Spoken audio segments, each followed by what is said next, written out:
Hey everyone, it's Sam and Will. Welcome to the Elite Real Estate Podcast. How's everyone doing tonight? What up? What up? How we doing? How we doing? Excited to talk a little bit about getting into some easy access real estate. Exactly. So since tonight it's just you and me, we thought it would be a great way to let people know just a great way to get into real estate in general, and it's kind of what we specialize in the most. Except we flip it to ourselves. But the topic for tonight is land flipping. Yeah, man. So why I like it really is that we can build on it. But if you guys, one, we'll be your first customer.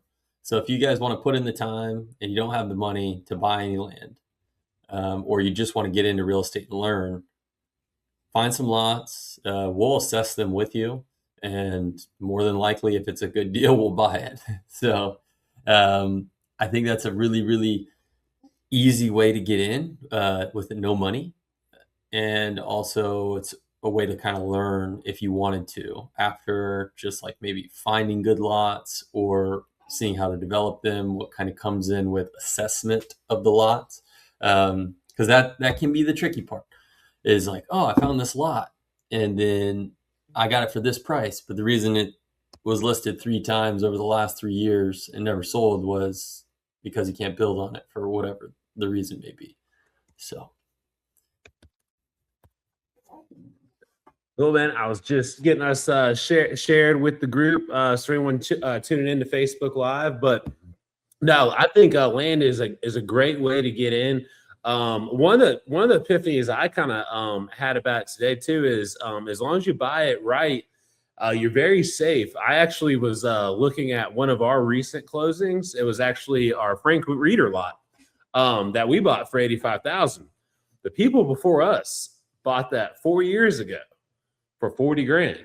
So in 4 years, they over doubled their money.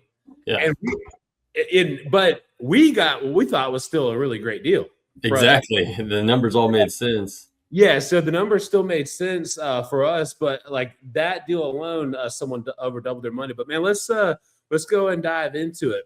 For someone brand new, what exactly is land flipping? Yeah, essentially, you find some land. If it can be built on, you find a group of people or builders. I'm sure when you're driving down the highway, you'll see a whole bunch of signs for local builders around here. Or if you're just driving around town, especially if you're just driving around town looking at lots, you'll start seeing new construction homes. And with new construction homes, you're going to see who the contractor is. At least there's going to be a job box. What is a job box? It's just a box in the front that's required. That has all of the information like the NOC, the permit, the plans, so that when the inspectors come to the job site, they can check everything is up to code. And so generally on the job box, And it's the usually builder. for all those newer people, because Will's been building forever, but that job box is that big like white plastic square that's on like a Mhm. four by four post. You usually see in the front, either right or left corner of the property when you pull up, because it's got to be like in clear view for people to see. But that's the job box Will's talking Yeah, about. yeah, yeah. So it's always good, and something that I frequently do, especially when I see a cool design or I see things that I'm curious about, or a new contractor. I'll actually go to the job box if it's not locked, and then I'll just get the information from the permit because it has the homeowner and the contractor, or just the contractor information, or just the homeowner if they did a homeowner permit, like a homeowner build. Which in Florida you're allowed to do that if you own the lot 100% and you're going to live in it, which is something also very interesting because if you get good lots that people are interested in, you can honestly just list them on Zillow and you'll be able to flip them. So there's a lot that, no pun intended, a lot that goes into the acquisition side, but then also the disposition side is way easier than, for me, whenever you're going through a fix and flip. Like a lot of people are like, oh, I'm going to wholesale houses. But then you have to, tell the seller, hey, I'm a wholesaler. I'm going to get this done for a fee. but I'm also going to need to get scheduled, opportunity with a realtor and a contractor. And there's like a whole bunch of scheduling things if you've ever tried your wholesaling deal, which makes sense because the flippers, the end buyer, has to get an assessed amount for what they think so that it makes sense with the ARV. With land, the majority, I think yesterday, Sam and I were together for about 4 hours, and I think I got nine lots to look at. I was able to, of the 9, 2 were good. But the other 7, I was able to just kind of quickly assess, say, okay, these aren't going to work for X, Y, and Z reason. And then I was done. I'm not trying to get things under contract, get things then onto my disposition team to then get lined up for a contractor to come view the property and all of these other things. It's kind of like, okay, does the number make sense? Where does it make sense? And I have a pretty strict rule. If there's going to be a capital investment to get the lot buildable, then generally we don't want to pay 10% of what the total ARV is. Even and how we depict on what we're going to do with the ARV is we try and get new build comps in the generalized area, and then we'll kind of go off of it. If it's let me add a little caveat to that too, Will, for someone new, because you're having great information for everybody. But a lot of people are probably wondering, like, well, how do you know what the new ARV would be? Because that will kind of depend on what size house you build, and that is a true fact. But one of the ways we look at it is we kind of look at an immediate, mile radius, what neighborhoods are going up and what's the average size home being built in those newer neighborhoods. So the new construction homes around us, are they, sub 2,000 square feet, or are they, 2,800 square feet? So we want to find a very similar build, because we don't want to necessarily build a 3,500 square foot home where the average new construction homes are 1,500 square feet, because that would mess up our our comp rule. So it's very important that you find a plan that is an average that is the similar size to the average homes around you to use as your ARV placement. Do you have anything you want to add to that, Will? Yeah, I was actually getting to that. For me, I utilize the DR Horton, the Lennars, the Adams neighborhoods. I talked to 2 wholesalers today, about 2 different lots that happen to be about half a mile away from each other in cantonment. One happened to be closer to one Adams neighborhood, and the other happened to be closer to a Lennar neighborhood. Now, why this was important was the Adams neighborhood, the largest home was 1,425 square feet, so sub 1,500 square feet. So for that, we have a perfect plan, and we'll probably just build on that. The issue was, and I'll just say it, this is the Turtle Creek neighborhood that Adams Homes doing. Those are selling right now for $225,000. That is really, really tough for us, to kind of duplicate. Right. So for me, even the 10% rule is going to be really tight, especially on this specific lot. There was going to be a little bit of light clearing. It was on septic. Septic can easily, that's a whole nother thing, can easily make a good deal bad, because I want to add it really varied. Go ahead. One more caveat. So that 10% rule too is also kind of more of an average. The lower you get in terms of an ARV price, the tighter you got to be on that, and possibly even sub that number. Like if we're going to be trying to build a finished home product that is 225, because we're not a large production builder, we don't have like the large production scale, we have to probably have that lot be closer to like probably 7 or 8% of ARV, to have there still be a gap.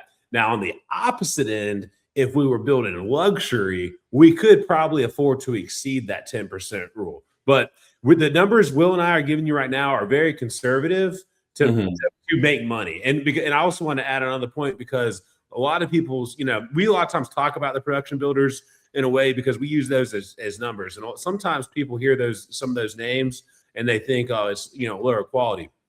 Well, here's just an added thing. If you build a better quality home, you can probably sell it for more than what they're selling it for. So if you use those numbers as just guardrails of protection, then you're very conservative and safe. So I just wanted to kind of add that in no one takes that away as a knock on any of these other builders, because like I said, if these rules apply to them and we do a better product, well, then we know we will get at least what they're getting and possibly more, but we know we won't get less. And that's kind of what you want to have when you're investing, is you want to have some guardrails to know what your bottom line will be. And that's kind of what Will and I do to make sure we never make under a certain amount. Yeah, and then there's also the other competing factors that we have. Since we're not building 1,000 homes a year, we're not buying rates down by 2 points. That kills it. I mean, we can't do that. It's 50 grand at the closing table if you're going to be doing that, or 40 grand, whatever, depending on the price of the house. Mm-hmm. We're also not giving a whole bunch of back end incentives just to get these off the books, because we're not reporting to the stock market, right? That's what some of these large publicly traded builders, they keep a certain price per square foot for that area. But then there's a lot of things on the back end that actually make the cost of the house way lower. And so those are things that we're price conscious on too. So again, going back to that 10% rule, the other lot that was about half a mile away, and this is just today, was closer to a different neighborhood, which was Lennar, and they were building closer to 19 to 2,100 square feet. And those were selling those, but they were still, which was crazy, they were still only selling in the high 200s and low 300s. So for me, that made it way too risky to even kind of be in that Cantonment area, because it's extremely competitive. That northern part going into Molino, there are 8 new subdivisions, all production builders, and it kind of makes it very, very difficult for us to compete in that, because we're not building 1,000 homes, so we're not getting 1,000 units worth of framing materials, 1,000 units versus foundation materials, where they can get extremely marginalized on each independent part of the build. And so those are things we also have to be conscious of. But in general, if you take if you're wanting to pitch this and you don't have much money, a good idea is to take 10% of an ARV. And when you're trying to sell to these people that are looking to build, do the homework for them. Say like, hey, this neighborhood is only 1 mile away and they're selling these types of houses, and these are the last 90 days of what's been sold in that neighborhood.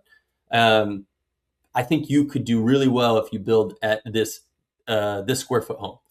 It's got a garage, so you're going to have to put that in there. Or it doesn't have a garage. These are patio homes, which is becoming a lot bigger of a trend in our area, because the entry point to our build price and buying a home is becoming so high. People are just leaving off garages. So, because really, like a 1-car garage adds about 20,000, a 2-car garage adds about 30,000+. So when you're thinking about that, overall, you're like, oh, we're always going to put a garage. But then if your spread's only 50,000, it's pretty tough to do a 2-car garage, adding on to another 30,000 to that, leaving you only 20,000, and then you have to pay something towards closing. You have to pay a realtor. Next thing you know, you're only making $10,000, and you're building this house out. It takes 3 or 4 months to build it. Then you have another 2 or 3 months in planning and engineering and getting all of your plans done with an architect. There's a lot more things than just carrying the cost of construction along with the already investment in the land. Yeah, exactly. And then all the carrying costs in between, because a lot of people don't think about how the whole time the build's going, you have an interest payment to the bank, you have some utility payments to maintain, and then after it's finished, you got to maintain the utility payments at the property until it's either sold or transferred to a renter. So there are ongoing expenses of why you have to make sure you have a certain margin there to take care of you at the end. Now, Will, what are some of the easiest places for beginners to start looking for properties? Yeah, just driving for dollars. I know that's very repetitive for what you're hearing for if you're wholesaling or getting into it at all. But that's going to be your number one place. Just drive around, and when you open your eyes to vacant lots, you'll notice there's a lot more than you think, just in our area. No, definitely. So, and what do you think are some of the things that people really need to look out for? Really, the biggest thing is going to be septic. That can kill a deal really fast. So there's a way that you can directly go to ECUA and ask for a utility map. ECUA is our local Pensacola utility company. So if anyone's listening, the equivalent would be, your local provider of sewer and water. Yeah, so you definitely want to make sure that, like I said, you contact your local utility company to make sure that you have sewer water access to the property, because septic can make or break a deal. Some of the limitations when you have septic is that different size tanks are required for certain amount of bedrooms and bathrooms. I know on one deal we had recently, we actually cut the fourth bedroom out of the plan because the fourth bedroom would have required us to upgrade the septic tank and make it go from a $20,000 tank to a almost $40,000 tank. And so that was something we had to cut out of the plans and turn the 4.3 and just to a 3.3 with a loft office, instead of having that fourth bedroom, to make it so we would not have to have a larger septic tank, which would have basically killed the profit in that deal. And then some other things that big things to look on is, a lot of one of the things I've noticed as I was getting new into new construction and trying to find buildable land is the zoning, as far as type of zoning, which will then dictate how many homes you can build on the property per acreage wise. But then another caveat a lot of people don't realize is road frontage is also a factor. So in Escambia County, you have to have a certain amount of road frontage per structure, depending what the zoning is. And so in one of the, at a higher density area, you might only need, 30 feet of road frontage versus in some rural zoning, you might need 100 feet of road frontage.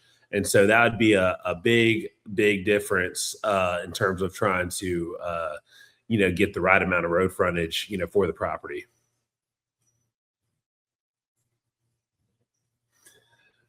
So I think Will has some technical difficulties. We'll see if he's able to come back or not.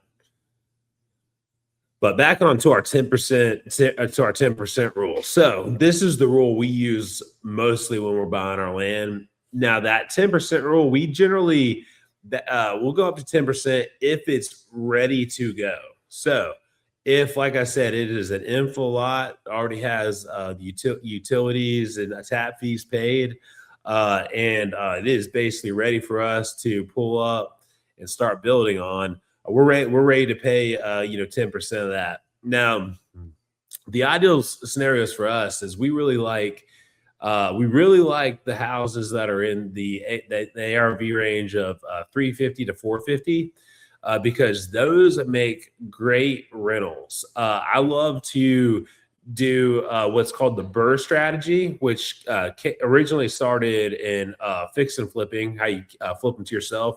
The BRRRR strategy is it's an acronym with a B and 4 R's. It stands for buy, rehab, rent, refinance, repeat.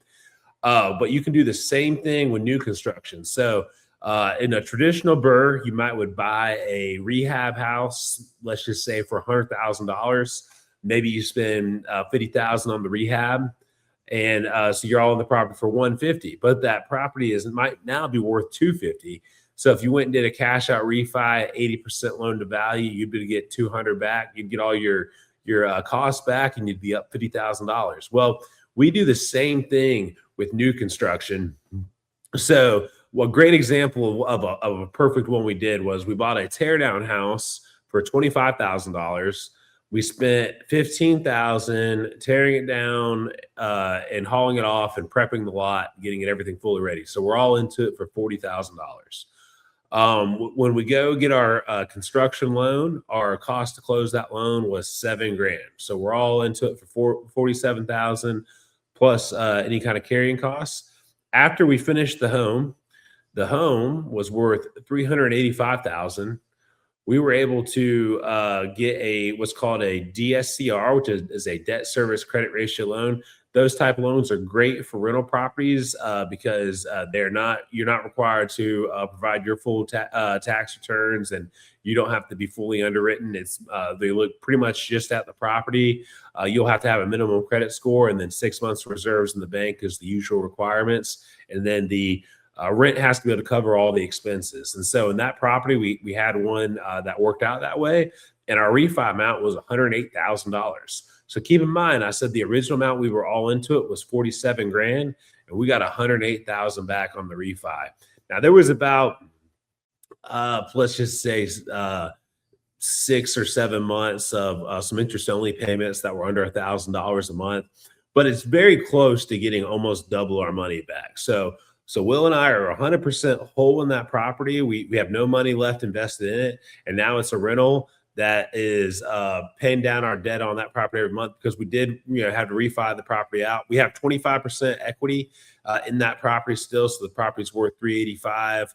Let's just say it was worth 400,000 for easy math. With 25% equity, that have us at 100,000, so being worth 385. We have a little under 100K equity in there, but like I said, it's renting, paying for itself.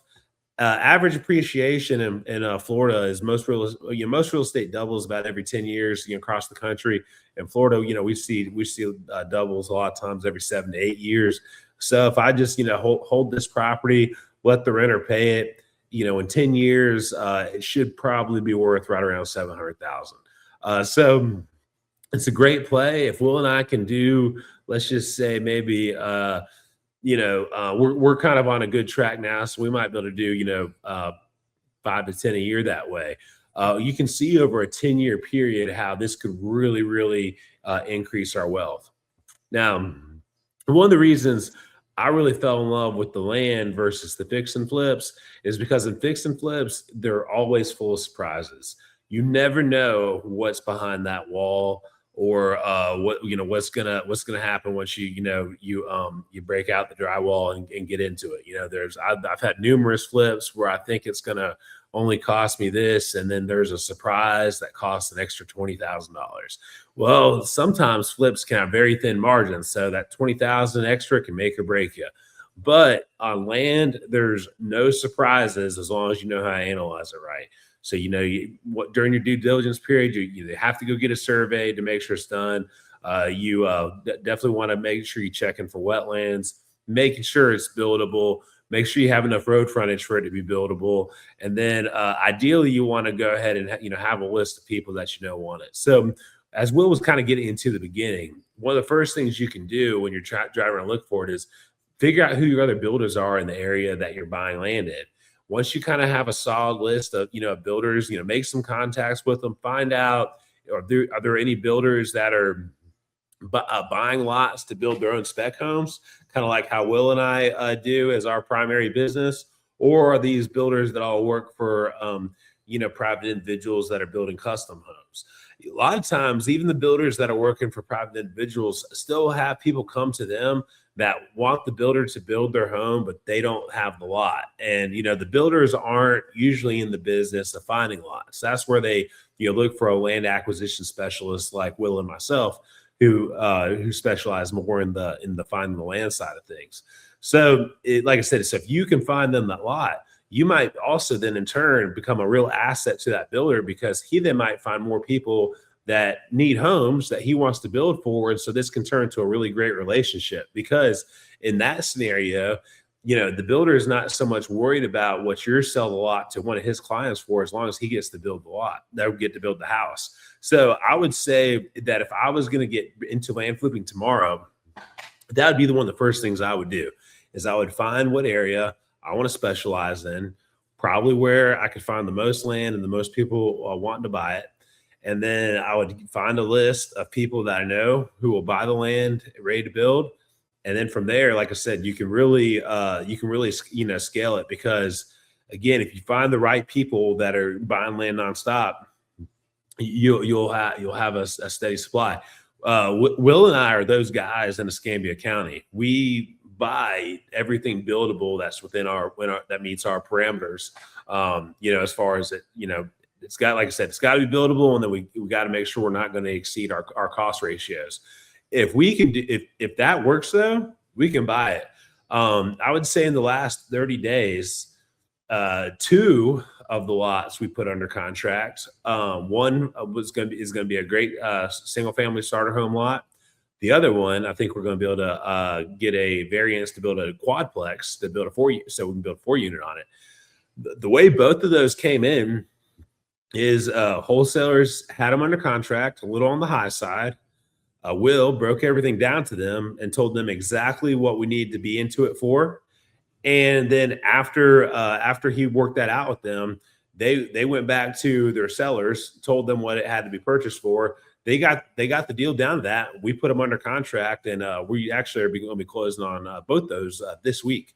So just going to show that it truly works. Will and I can beat your buyers in if you're doing it in Escambia County, and you can really get ahead this way. So land flipping is definitely one of the best ways to get into real estate. It costs a lot less than residential houses, and you can end up making great returns. So if you ever want to get into real estate, I definitely highly recommend land investing.